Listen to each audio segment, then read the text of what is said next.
कहना कि दुनिया में दोस्ती हसीन लेके लागेला, कहना कि दुनिया में दोस्ती हसीन लेके लागेला और शीशे कर इस पावन धरती में भाई बनक साथ मिलेला तो महफिल भी मस्ती मस्ती लागेला, है नहीं? और लड़की बाटी डांस होगा ना, ठंडा कर दिन है, डांस मन होई तो बेस लगी हमरे का सुंदर सुंदर भौजी मन है, बहन मन, सबके दिल से धन्यवाद है। चलिए बरखा जी।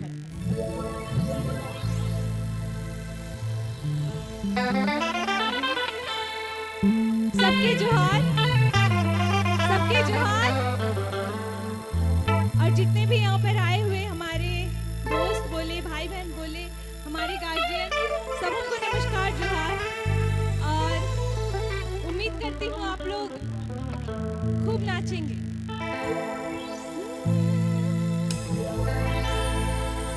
कहर मचाए दिल